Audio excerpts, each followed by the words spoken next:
Kill the power, erase the files, and make sure Hawthorne never leaves this island. The order thundered through the hidden facility as armed men closed in on Dylan and his injured German shepherd.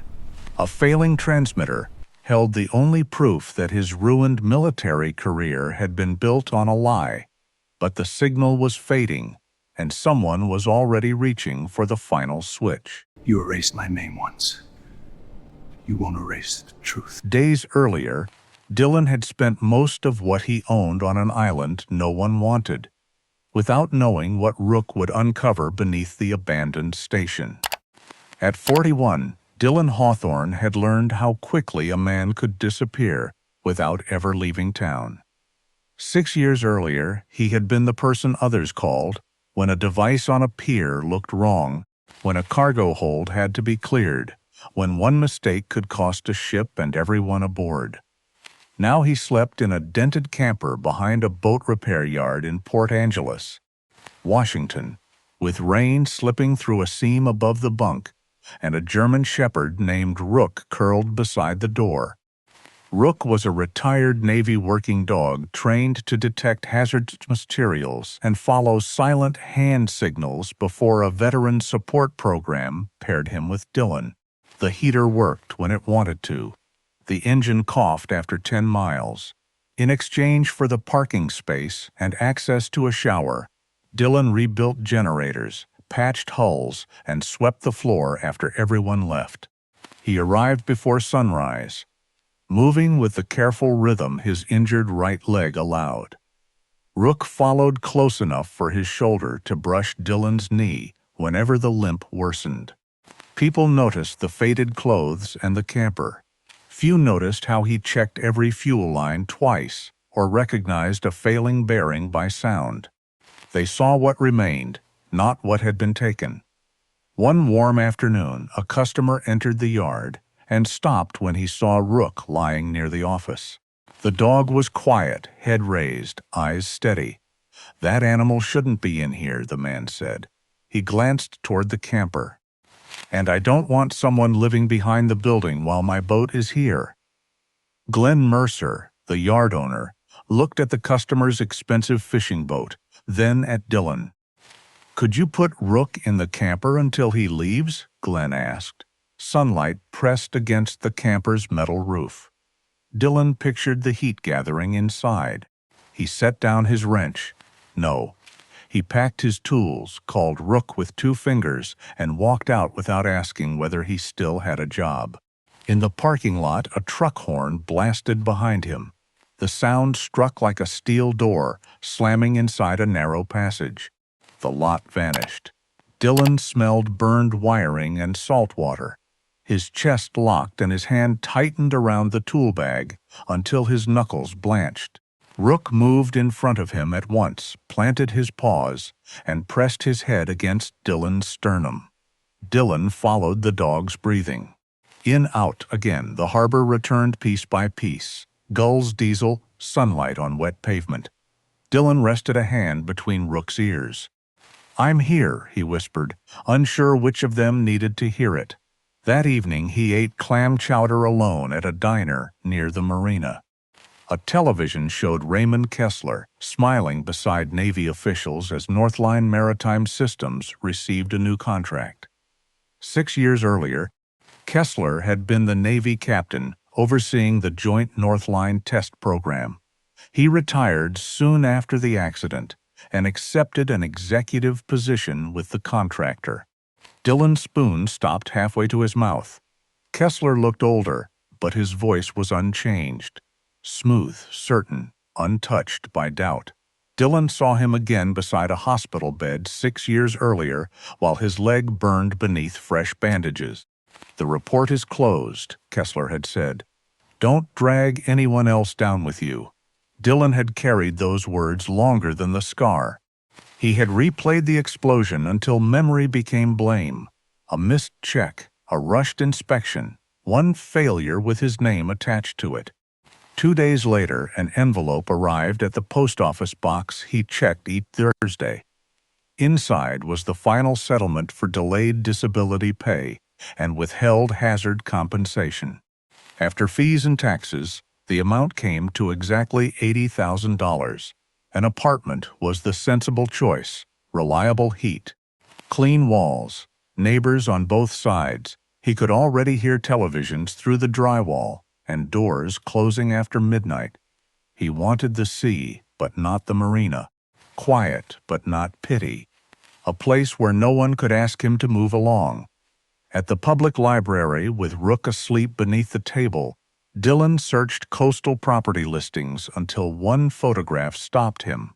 A dark strip of rock sat alone in gray water beneath a low Washington sky. 8 acres, an abandoned signal station. No utilities, no permanent residence in 20 years. The listing called it Morrow Island. The price was $55,000. Dylan leaned closer to the screen. For the first time in years, something inside him shifted.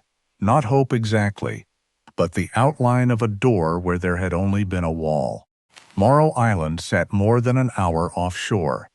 Its 8 acres held a maritime signal station, a leaning maintenance house, and the remains of a storm-damaged pier. Dylan studied the photographs for 3 days before making an appointment with the property office. Vivian Shaw managed the file from a narrow second-floor room above a title company. She was in her early 50s with silver beginning at her temples and the cautious expression of someone who had watched too many buyers mistake low prices for good fortune. Rook lay beneath Dylan's chair while Vivian opened a thick folder. "I'm not going to sell you a dream," she said. "There isn't one attached to this property." She spent nearly an hour listing the island's failures. The station had no connection to the power grid. The rain catchment system had not been certified in years, and the old well drew brackish water after long, dry periods. No insurer would cover the ruined dock without a complete rebuild. 2 survey crews had reported electronic compasses drifting near the northern shore.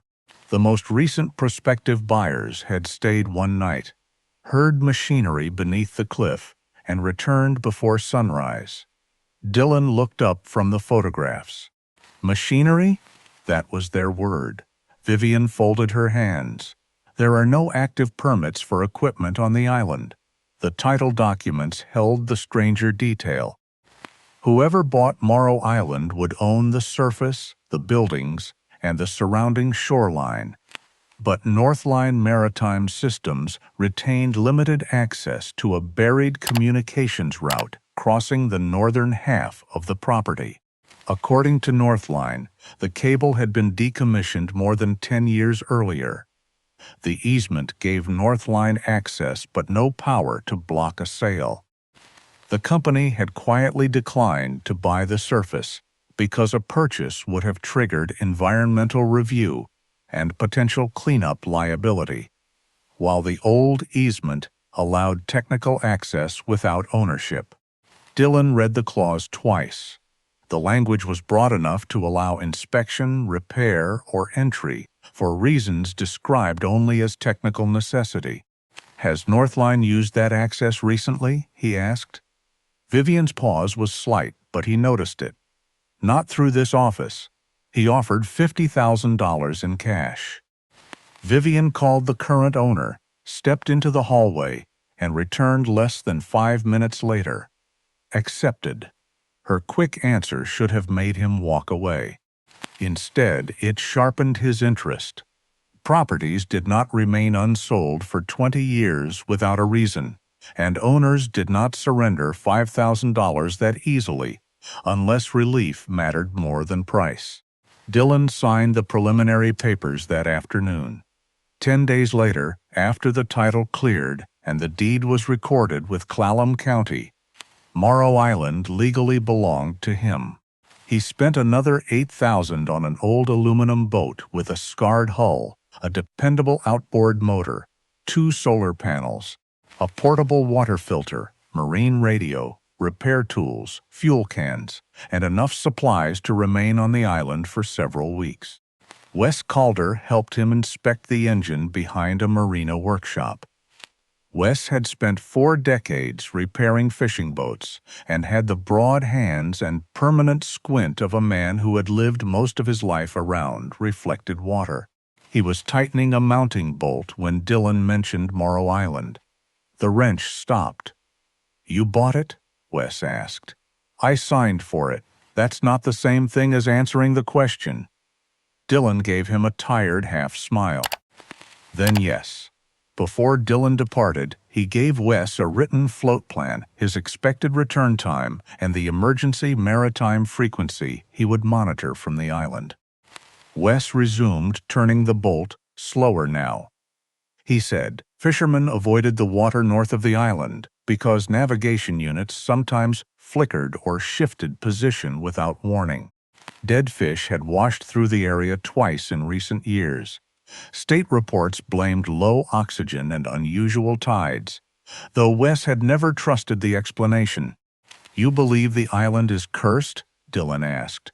Wes looked at him over the engine housing. "I don't believe in curses. I believe in people who profit when everyone else is afraid." On departure morning, the sky was clear, but the Strait of Juan de Fuca carried conflicting currents beneath a deceptively calm surface. Dylan loaded the final fuel can, checked Rook's life vest, and pushed away from the marina. The German Shepherd stood at the bow, balanced easily as the boat rose and dropped over long swells. For most of the trip, the horizon held nothing but water and pale haze. Then Morrow Island appeared, first as a dark line, then as a jagged mass beneath the thinning mist. The abandoned signal station rose above the trees, its windows black. A few hundred yards from shore, the electronic compass shifted almost 10 degrees east, corrected itself, then drifted again. Dylan tapped the screen. The marine radio answered with a repeating burst of static, 3 short pulses, a pause, then 3 more.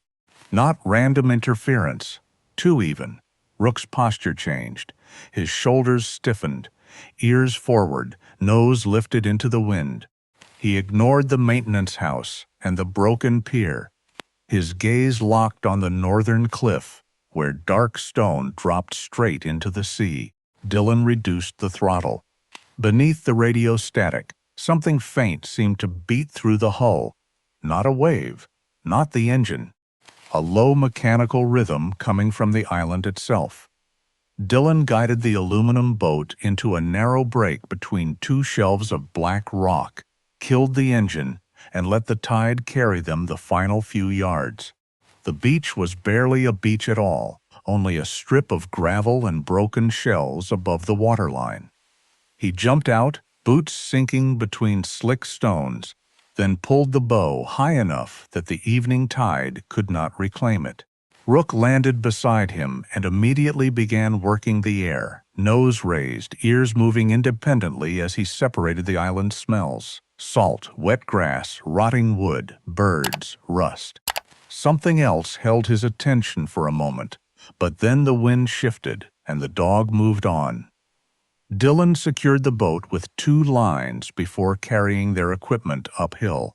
He inspected the island the way he once inspected an unfamiliar dock before a military operation, slowly, without assuming the empty spaces were harmless. The old maritime signal station stood on the highest ground, a weathered 2-story building with peeling white paint and a rust-stained metal roof. Farther east sat a smaller maintenance house, whose porch had collapsed under years of rain. The remains of the dock were worse than the listing photographs suggested.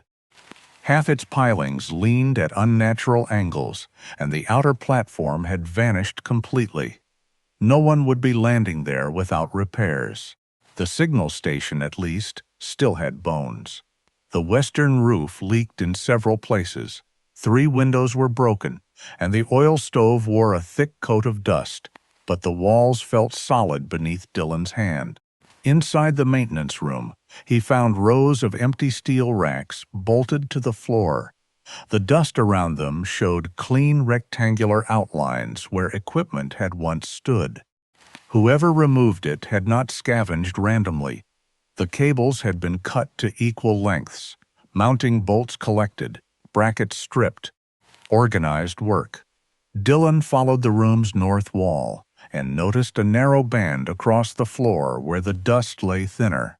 It was not clean enough to suggest recent traffic. Most people would have missed it. Dylan had spent too many years studying disturbed surfaces to ignore the difference. He crouched, ran 2 fingers over the boards, and checked for hinges, seams, tool marks, or a hollow sound. Nothing. Rook sniffed the same area, sneezed once, then turned away. "Old building," Dylan murmured. The words sounded reasonable. He did not believe them. Before sunset, he patched the worst window with plywood, cleared debris from one room, tested the chimney, and brought in their sleeping gear. He ate canned stew directly from the pot, while Rook worked through a bowl of dry food softened with warm water. Darkness settled quickly over the strait. Without streetlights or neighboring houses, the night felt complete. Dylan lay on his sleeping bag with one hand resting near Rook's back and listened. Waves struck the rocks below in long, steady intervals. Wind moved through the grass. Timber shifted within the old walls. No traffic, no horns, no voices bleeding through thin walls. The silence did not feel empty. It felt earned. For the first time in months, Dylan drifted toward sleep without waiting for the next sound to break it. Near 2 in the morning, Rook stood. The movement was quiet enough that Dylan woke from the change in pressure beside him, rather than any noise. The German shepherd did not bark. He crossed the room slowly, nose tracing the baseboard, then stopped at the north wall. His body stiffened. After several seconds, he turned toward the door and looked back at Dylan. That look belonged to training, not curiosity. Dylan pulled on his boots, took the heavy flashlight, and followed him outside. The air had cooled, but not enough to explain the faint mist leaving Dylan's mouth. Rook circled the rainwater cistern and descended toward the foundation beneath the signal station. He stopped at a moss-covered seam where poured concrete met natural stone, then scratched once at the soil. Dylan knelt and held his palm near the gap. Warm air touched his skin, not sunlight stored in rock, a steady draft.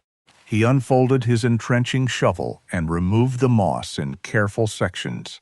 Within minutes, the blade struck metal. Dylan cleared a wider area, revealing a steel service door painted in mottled gray and brown to match the cliff. A false stone frame concealed its edges. Salt air had eaten every exposed hinge on the island, yet this door showed almost no rust. Fresh lubricant darkened the pivot points. Dylan's pulse changed. Not panic, but concentration. He found a recessed mechanical latch beneath the lower edge and pulled. The seal released with a soft click. The door opened 3 inches before he stopped it. Pale white light shone through the gap. Beneath it came the low, continuous breath of ventilation fans. Dylan closed the door again. Going underground alone at night, without knowing the layout or who maintained it, was not courage. It was carelessness. He marked the location, returned to the station, and prepared properly: rope, spare batteries, first aid kit, radio, gloves, camera, and a written record of the coordinates. Rook remained near the north wall, awake and listening. Less than an hour before dawn, a short electronic tone sounded beneath the floor. Somewhere below the island, relays clicked in sequence. The ventilation deepened. Lights brightened beneath the hidden door. And a machine that was supposed to have been abandoned for more than a decade came fully awake. At first light, Dylan moved the boat to a narrow inlet, where the bow faced open water, and the engine could clear the rocks without turning. He checked the fuel line, tied a quick-release knot, and left the spare key beneath the rear bench. If he had to leave fast, he did not want darkness, weather, or panic deciding his route. The marine forecast promised calm water until late afternoon. That gave him time, though not much. Rook waited beside the concealed door while Dillon tested the radio one last time. The signal remained weak but usable. He clipped the flashlight to his vest, looped a safety line through the steel frame, and pulled the latch. Warm air rose from below, carrying the dry smell of concrete, machine oil, and heated wiring. A metal stairway descended into a narrow corridor. Dillon went first. Rook followed close, placing each paw carefully on the graded steps. The service entrance belonged to the original Navy section and had never been tied into Northline's newer security network, so the lights activated without sending an intrusion alert. The walls were poured concrete, old enough to show hairline cracks but reinforced with newer conduit and sealed cable trays. This had once been a Navy test station. Dillon recognized the practical layout, the numbered access panels, the emergency markings beneath later coats of paint. Someone had modernized it without erasing what came before.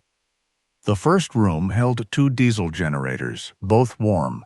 One was running at low output while the other stood ready. Fuel gauges showed recent use. Beyond it, a control room faced a wall of monitors tracking vessel traffic through the Strait of Juan de Fuca. Digital markers moved across a dark blue chart, each labeled with speed, heading, and identification. Dillon compared 3 positions with the public navigation data he had saved on his tablet. 2 matched. The third appeared several miles west of where the official record placed it. Beside the tracking console, a directional interference unit pulsed toward the northern channel, explaining the drifting compasses and rhythmic radio static that kept fishermen away from the sea cave. He did not touch the console. A network like this could report a login, a moved chair, even a door opened at the wrong hour. He photographed the screens and kept moving. The next chamber contained insulated tanks labeled as cooling reservoirs. A sharp chemical odor leaked from one valve, faint but fresh. Across the corridor sat shelves of marine transponders, damaged control units, sealed battery modules, and parts tagged with Northline serial numbers. None of it looked abandoned. Dust lay beneath the shelving, but the work surfaces were clean. A service tunnel sloped downward toward the sound of water. At its end, Dillon found a hidden dock inside a natural sea cave. Steel bumpers lined the wall, and wet rope fibers clung to a mooring cleat. The tide moved in and out beneath a low stone arch concealed from open water. Whoever used the facility never needed to cross the island's surface. Rook stopped near the mouth of a side corridor and lowered his head. His nose moved over the concrete, then toward a dark mark near the baseboard. Dillon crouched beside him. A partial boot print crossed the floor, sharp at the heel, blurred at the toe. Beside it lay 3 drops of seawater that had not fully dried. Someone had come through recently, likely since the previous tide. Dillon's focus narrowed. He photographed the print, the water, the surrounding floor. Then he led Rook toward the records room. Filing cabinets filled the space, old steel models beside newer fireproof units. Some drawers carried Navy inventory codes. Others had been relabeled by Northline.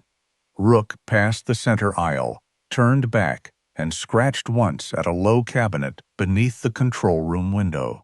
Dillon opened it with a gloved hand. Inside were paper reports arranged by incident date, navigation failures, equipment recalls, unexplained system overheating, internal safety reviews. Paper was harder to erase remotely. That alone made the cabinet important. He worked through the folders without removing them until one date stopped him. 6 years earlier, the name printed across the cover was his own, Dillon Hawthorne. For several seconds he did not reach for it. The old pressure returned behind his ribs, quieter than panic, heavier than fear. Rook moved against his leg and remained there.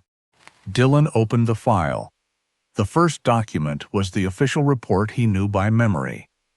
It stated he had failed to complete the final thermal check before a remote detonation test, causing the equipment malfunction that injured him and ended his service.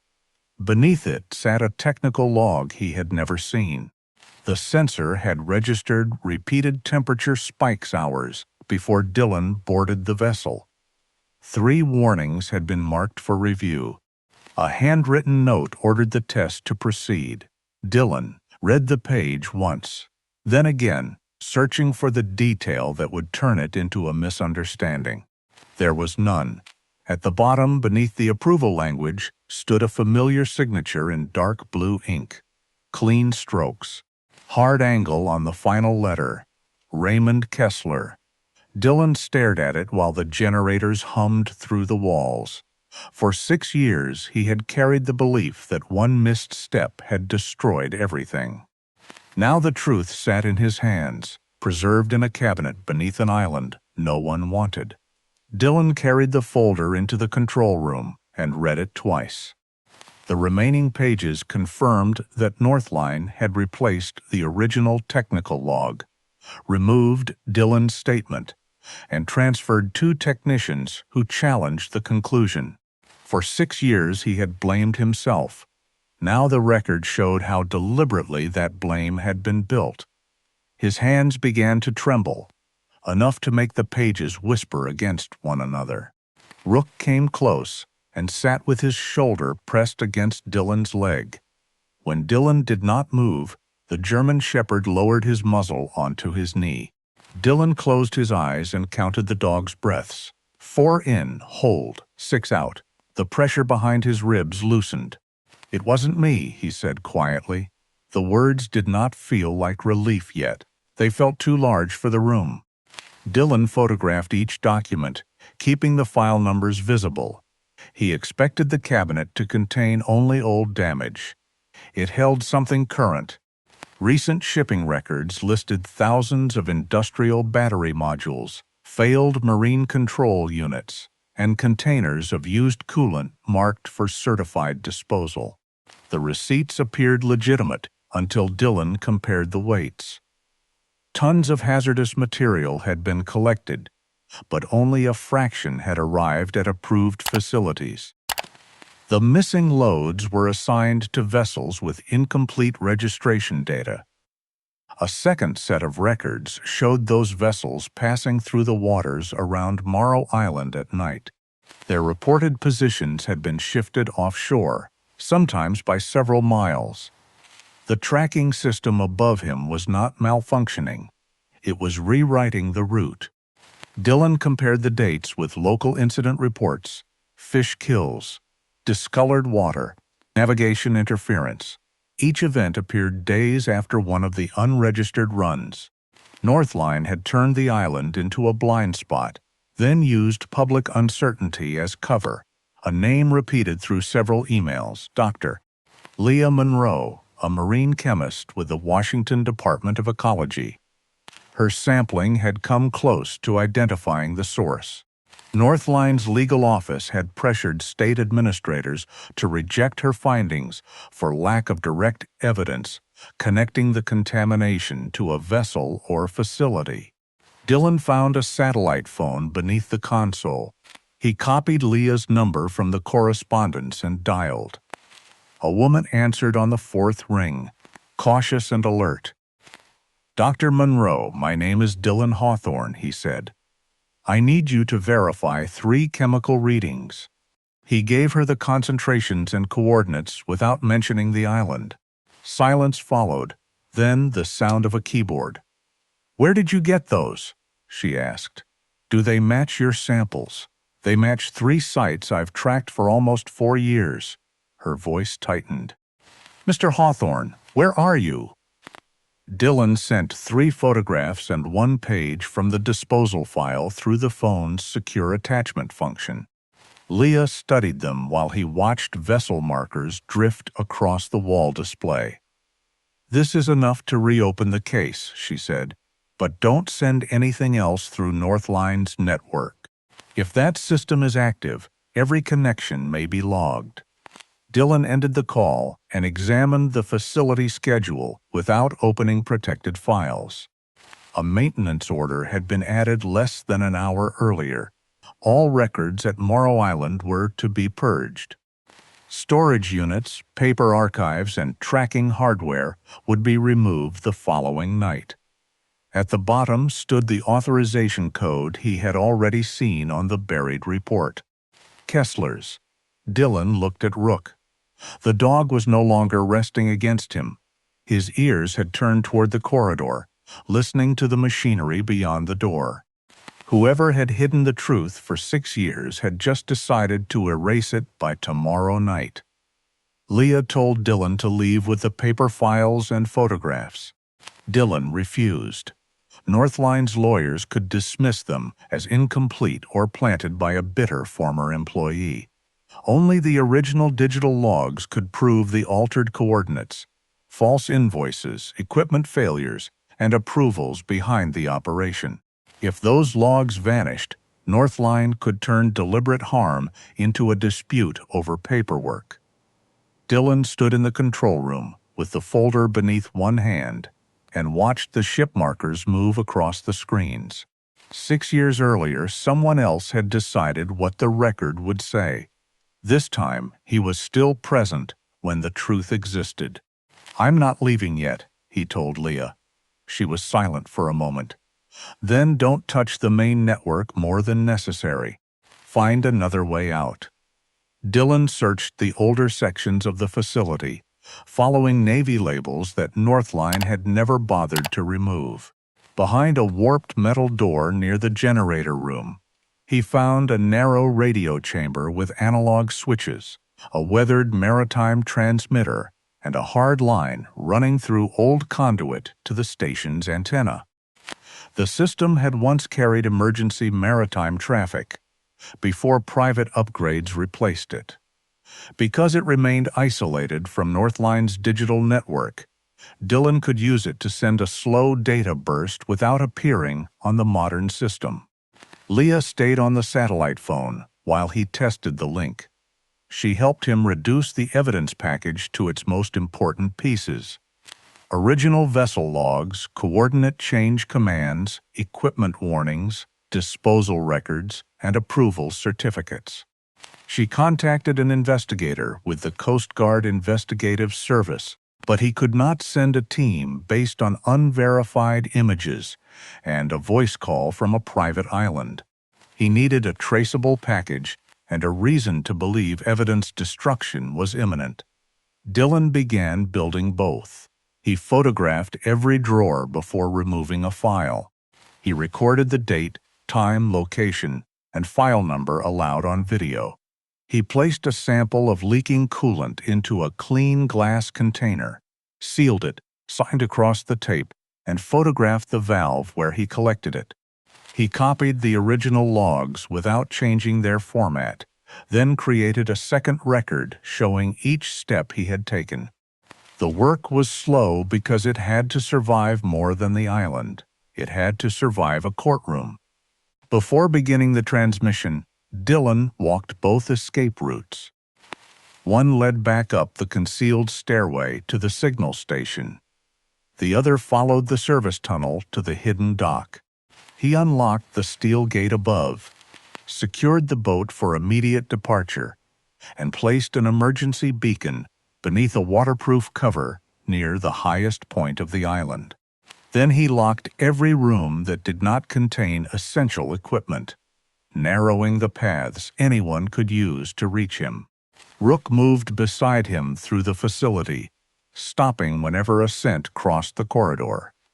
One trail led from the dock to the control room. Another ended at the records cabinet. 2 more crossed near the generator room. Dillon marked each location on a paper diagram. 4 regular users, perhaps more. Back in the control room, he found an audio file buried among meeting records. Kessler's voice filled the speakers, calm and almost bored. "A report can be rewritten. Once a man loses his position, no one listens to him." Dillon played it twice. The first time he heard contempt. The second time he heard the system behind it. Northline had not survived because every employee believed the lies. It survived because the company knew whose voice could be dismissed. A man without a title, a worker without a home, a veteran who looked unsteady in public. Dylan had spent years thinking his life had become small because he had failed. Kessler had counted on that belief. Dylan returned to the radio room, connected the storage drive, and began transmitting the first evidence package. The progress indicator moved one line at a time, 3%. 7, 11. Less than 10 minutes later, every light in the facility went dark. The generator stopped. The ventilation dropped to a low emergency hum. Rook lifted his head before Dylan heard anything. The German Shepherd turned toward the tunnel leading to the sea, ears rigid, body still. Then the sound reached Dylan through the concrete, an engine approaching at low speed. He switched off his flashlight and listened. Metal touched rubber bumpers in the hidden dock. A black vessel had entered the cave beneath Morrow Island. Northline had not waited until tomorrow night. The black vessel entered the sea cave without running lights. Its engine dropped to an idle, followed by the scrape of rope against a steel cleat and the muted thud of boots landing on concrete. Dylan remained inside the radio room with one hand on the emergency transmitter. The digital package had stopped when the main power failed, but the old line was still intact. He only needed electricity. Through a narrow maintenance channel built into the wall, voices carried from the hidden dock. "Drives first," a man said. "Paper records go into the burn containers. Nothing remains by sunrise." Dylan recognized command in the voice before another man addressed him as Sloan. Brett Sloan had arrived with 3 security contractors, making a 4-person team. Dylan heard hard cases rolling over the dock, metal tools striking together, and the mechanical snap of weapons being checked. These men had not come to inspect a dead cable. They had come prepared to erase a place. Dylan crossed to the auxiliary generator and switched it from remote control to manual operation. The engine resisted, coughed once, then settled into a rough vibration. Emergency lights returned in the radio room, but Dylan cut power to the eastern corridors and the hidden dock. The evidence transmission resumed. 14%, 18. He had no reason to fight men who knew the facility and carried better equipment. His job was simpler and harder. Keep the line alive long enough for the original records to reach land. Dylan closed 2 fire doors between the dock and the radio room, then removed the directional plates from the intersections. He routed the internal speaker system through the control panel and played the sound of a door opening near the generator room. Footsteps changed direction below. Rook moved beside him in darkness, his body low, eyes following Dylan's hands. 1 finger toward the floor meant stay close. 2 toward the corridor meant check. The German Shepherd disappeared around the corner without a sound. Seconds later, he returned and touched Dylan's leg with his muzzle, then looked toward a narrow service passage hidden behind a pipe rack. Dylan had missed it on his earlier inspection. One of Sloan's men was already moving through it. Dylan locked the inner grate and killed the light beyond it. The contractor reached the barrier, struck it once, then called over his radio. "Passage is sealed." Somebody changed the layout. "There's one trespasser," Sloan answered. "A homeless veteran who thinks he owns the place. Find him." The words landed with less force than Dylan expected. Northline had reduced him to a homeless trespasser, hiding both his ownership of the island and his history under Kessler. They had given the team a version of Dylan that would be easy to dismiss. Rook warned him with a low breath. 2 contractors entered the adjacent hall, sweeping flashlights across the walls. Dylan triggered another speaker near the archive room. A recorded metal clang drew them away, but Rook's silhouette crossed the edge of one flashlight beam. One man recoiled and struck a valve behind him with the heavy case in his hand. The pipe cracked at the joint, releasing a thin stream of pressurized ammonia-based refrigerant. "Coolant line," someone shouted. "Move!" Dylan could have shut the fire door and trapped them between the leak and the sealed passage. The transmission had reached 31%. Every second mattered. He opened the manual ventilation dampers instead. Fans pulled the vapor toward an exhaust shaft, while Dylan used the speaker to direct the men toward the western stairwell. "Masks on. Follow the blue floor lights." His voice revealed his position. Both contractors escaped the thickening cloud, but Sloan now knew where to look. "You're operating the old radio room," he said over the intercom. "Who are you?" Dylan did not answer. He connected a second cable to stabilize the generator output. On a nearby terminal, Sloan accessed the county title record. Silence followed. "Dylan Hawthorne," he finally said. "You actually bought this island. That's usually what a signed deed means. Kessler said you couldn't function anymore. Said you were finished." Dylan tightened the final terminal clamp. The generator's pitch steadied, and the transmission line stopped flickering. He remembered Kessler beside the hospital bed, speaking as though Dylan's life had already been filed away. "He was wrong about me 6 years ago," Dylan said. "He's still wrong." The progress bar crawled forward, 43%, 45, 46. Beyond the fire door, a power tool began cutting through the locking mechanism. Rook stood between Dylan and the sound, ears forward, waiting for the next signal. The cutting stopped without warning. For 1 second, the corridor fell quiet except for the generator and the steady pulse of the transmission line. Then a magnetic lock released somewhere behind the radio room. Rook turned before Dylan did. The German Shepherd moved toward the rear maintenance passage, body low, ears fixed on the darkness beyond the pipes. Dylan followed far enough to see the shadow of a man squeezing through the narrow space with a portable shutdown unit strapped across his chest. Rook stepped into the opening and gave one hard warning bark. The sound struck the confined passage like a gunshot. The contractor jerked backward, lost his grip on the device, and dropped it onto the concrete. Dylan closed the distance, forced the man against the wall, and secured his wrists with heavy electrical ties. He pulled him clear of the lingering coolant vapor and checked his breathing before returning to the radio room. The progress display read 52%. Estimated time remaining, 12 minutes. Metal clicked at the main entrance. Brett had reached the outer door with an administrator's access card. Dylan looked at the old sprinkler controls, then at Rook.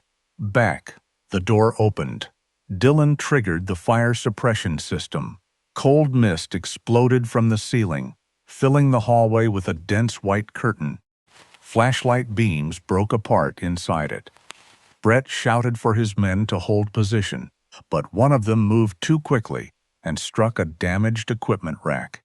A strip of torn metal swung free. Rook leaped aside, but not far enough. The edge caught his left foreleg. He landed hard, recovered, then shifted his weight away from the injured paw. Dylan felt something inside him drop. For half a breath, the room narrowed to the dark line appearing through Rook's fur. He wanted to lift the dog, take the surface stairway, and leave every file beneath the island to burn. Rook limped back into place between Dylan and the door. His eyes stayed on the corridor. He had made his decision before Dylan made his. "Down," Dylan ordered. Rook lowered his body but did not retreat. Dylan wrapped the leg with a compression bandage, checked that the cut was shallow, then pressed his forehead briefly against the dog's. "Stay with me." The transmission reached 63%. Brett changed tactics. Instead of forcing the radio room, He moved toward the generator chamber to kill the power at its source. Dylan heard the fire door open, then Brett coughing through the chemical haze. The refrigerant line damaged during the earlier collision split completely when Brett entered the generator room. A dense ammonia cloud rolled across the floor and drove him down before he could reach the exit. His voice came through the open intercom, weaker now.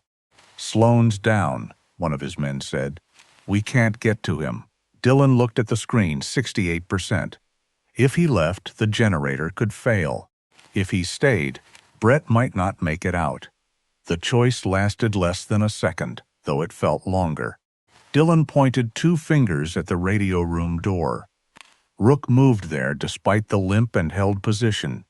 Dylan sealed his own respirator, grabbed the spare mask for Brett, and entered the vapor. The ammonia stung his eyes and the exposed skin around the mask as he crossed the room. He found Brett half-conscious, one hand still gripping the manual cutoff lever. Dylan pulled the lever from his fingers, fitted the respirator over Brett's face, and dragged him by the vest toward clean air. Every step sent pain through Dylan's injured leg. He ignored it until they crossed the threshold. Brett coughed violently, eyes watering, then stared up at the man he had come to remove. "Why?" he managed. Dylan leaned against the wall, fighting for breath. "I don't need you dead for the truth to be true." Brett looked past him toward the radio room, where Rook stood bleeding but steady. Something changed in his face. Not loyalty, not yet, but doubt strong enough to crack obedience. He told Dylan the security team was only the outer layer. Kessler had remained aboard the command vessel in the cave. The main power controls could be shut down manually from the lower access station, and Kessler carried the authorization key. "If we don't finish in the next few minutes," Brett said, "he'll come down himself." The transmission climbed to 77%, then 80, 81. A heavy steel door opened at the far end of the corridor. Footsteps entered the facility at an unhurried pace. Dylan did not need to see the man to recognize the rhythm of someone accustomed to walking into rooms where others moved aside. Raymond Kessler had come to erase the evidence himself. Raymond Kessler entered the corridor with a Northline technician behind him, and no visible urgency in his step. He had not brought another armed team. He did not believe he needed one. In Kessler's mind, Dylan Hawthorne was still the injured man from the hospital bed. The veteran who had lost his position, lived in a camper, and spent 6 years carrying blame someone else had assigned to him. When Kessler reached the radio room, his eyes moved from Dylan to the bandage around Rook's foreleg, then to Brett sitting against the wall with a respirator beside him. "You've caused enough damage," Kessler said. He spoke with the controlled patience of a man correcting an employee. "Shut down the transmission, and we can contain this." Dylan stood between him and the emergency console. The camera clipped to Dylan's vest continued recording. "Contain what?" Dylan asked. Kessler glanced at the progress screen. 84%. Northline supports thousands of jobs. We maintain systems the Navy depends on. Contracts like ours do not survive public panic over technical failures and environmental claims no one fully understands. He called the altered reports administrative corrections. He described the contaminated water as limited exposure. Every decision became smaller in his mouth, stripped of the people who had paid for it. Dylan did not argue about the company's size or its contracts. "The test 6 years ago," he said. "You knew the sensor was overheating." Kessler's expression tightened. The equipment had produced inconsistent warnings before. You ordered the test to continue. Stopping it would have triggered a federal review. We would have lost the contract. So you changed the record. Kessler looked at him as though the answer should have been obvious. Someone had to carry responsibility. Dillon felt Rook shift beside him. The dog's injured paw remained raised slightly, but his gaze stayed fixed on Kessler. "Why me?" Dillon asked. Kessler hesitated. That pause said more than anger could have. "You had no political sponsor," he said at last. "No family name inside procurement. No one with enough influence to reopen the report. You were the cleanest solution." Dillon absorbed the words without answering. He had imagined this moment for years without knowing it. An apology, perhaps, or rage strong enough to empty the old wound. What came instead was clarity. Kessler had not hated him. He had simply judged Dillon's life easier to discard than a contract. The transmission reached 89%. Kessler noticed the camera on Dillon's vest. His eyes changed. He stepped toward the main cutoff panel. Rook moved into his path, shoulders squared, a low warning rising in his chest. Kessler stopped. The technician edged toward a secondary switch, but Brett pushed himself to his feet. "Stay away from the panel," Brett said. Kessler turned on him. "You work for me. I worked under an order that left out half the truth." Brett removed the administrator card from his vest and handed it to Dillon. "Not anymore." Brett keyed his radio and ordered the two contractors still on their feet to lower their weapons and remain behind the sealed fire door. 93%. Kessler lunged for the manual breaker. Dillon caught his arm and drove him against the wall, not to injure him, only to hold him away from the switch. Kessler fought with sudden desperation, no longer calm enough to disguise fear. The old injury burned through Dillon's leg, but he stayed upright. Rook held position beside them, blocking the technician without attacking. 97%. Kessler reached again. Dillon tightened his grip. Then the radio console sounded a single clear tone. Transmission complete. The original vessel logs, disposal records, equipment warnings, environmental data, and Dillon's accident file left the island through the old emergency line. Dillon's body camera stored Kessler's statements locally, and he turned the recording over to investigators when they reached the island. Leah and the Coast Guard investigator she had contacted received the package. Kessler stopped struggling, though he still believed he could reach the vessel and leave before anyone arrived. He did not know Wes Calder had received Dillon's emergency burst on the frequency listed in the float plan. Leah had already forwarded the first verified files to a Coast Guard investigator who redirected a patrol boat operating nearby. The patrol boat reached the northern channel before Kessler could clear the hidden dock, and its searchlights flooded the sea cave with white light. Northline's investigation began before sunrise. Kessler was later charged with evidence concealment, falsifying safety records, and directing illegal waste disposal. Brett surrendered the security orders and communications stored on his company device. In the weeks that followed, the Navy reopened Dillon's accident report. Investigators confirmed he had completed every required safety check. The Northline sensor, not Dillon's conduct, had caused the explosion. One morning, Dillon received the corrected report by certified mail.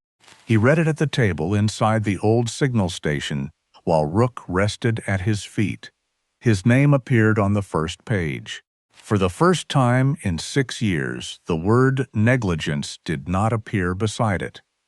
Federal investigators sealed the underground facility beneath Morrow Island while environmental crews mapped the contaminated water and removed the remaining chemical tanks. Yellow evidence markers appeared along corridors. Dillon had walked in darkness, and Coast Guard boats came and went from the hidden dock for weeks. None of it changed the deed.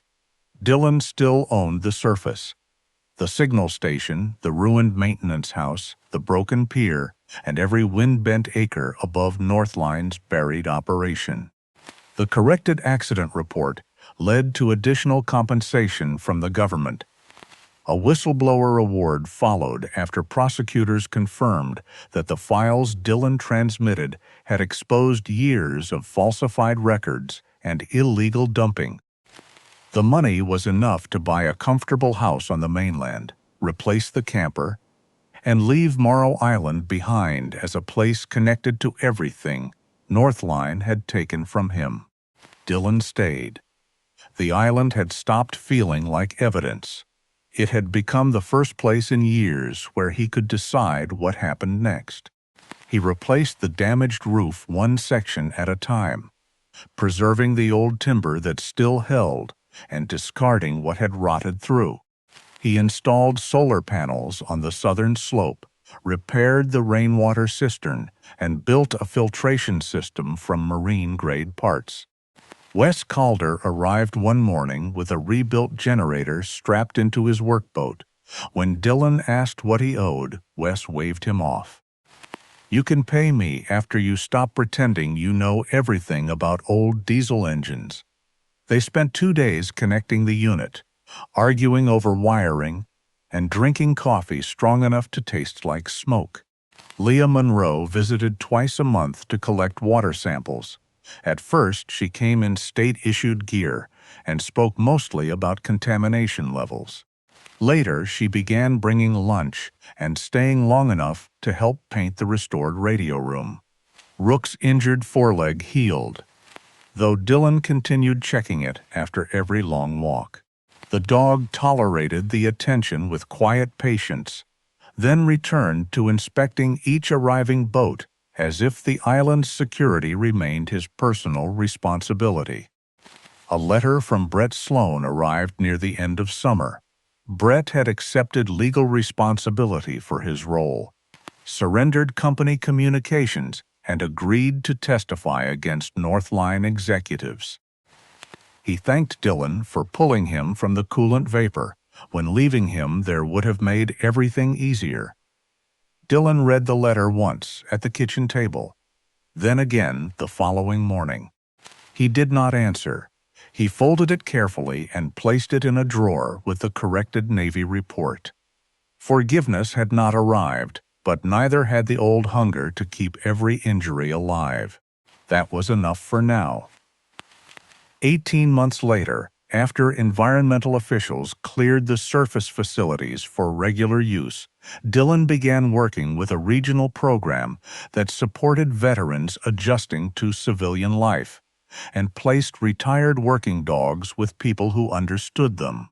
He offered Morrow Island as a short-term retreat, not a treatment center, not a place where anyone promised to repair another person, only somewhere quiet enough to breathe and useful enough to keep the hands occupied. The program collected only the information required for travel, medical, and emergency safety. It never asked visitors to prove their worth through rank, income, or housing status. There was work if they wanted it: railing to repair, salt-resistant grass to plant, engines to check, walls to paint, dogs to walk along the northern ridge. No speeches, no pity, one clear task at a time. The first guest arrived on a calm afternoon aboard Wes's boat. He was a broad-shouldered man wearing an old canvas jacket and carrying everything he had brought in one faded duffel bag. When the boat touched the repaired dock, he remained aboard for several seconds, studying the island as though waiting for someone to explain why he did not belong there. Dillon recognized the hesitation. He had lived inside it. He did not ask what had happened to the man's career, home, or relationships. He picked up a second pair of work gloves and held them out. "The west railing still needs another brace," he said. "We'll start there." The man looked at the gloves, then at Dillon, and stepped onto the dock. Rook rose from his place beside the tool chest. His leg was strong again. He approached the newcomer, sniffed the offered hand, then turned and walked toward the unfinished railing without looking back. The man followed. Dillon remained at the end of the dock for a moment, watching the boat pull away across the bright water. He had bought Morrow Island because he wanted a place where no one could reach him. The island gave him something different, a door he could choose to open. Behind him, a hammer struck wood, paused, then struck again. Rook settled nearby, keeping watch over two men who had been given work before they were asked to explain their wounds. Dylan turned from the sea and joined them. Which moment stayed with you most, and what would you have done in Dylan's place? Like, subscribe, and tell us where you're watching from in the comments.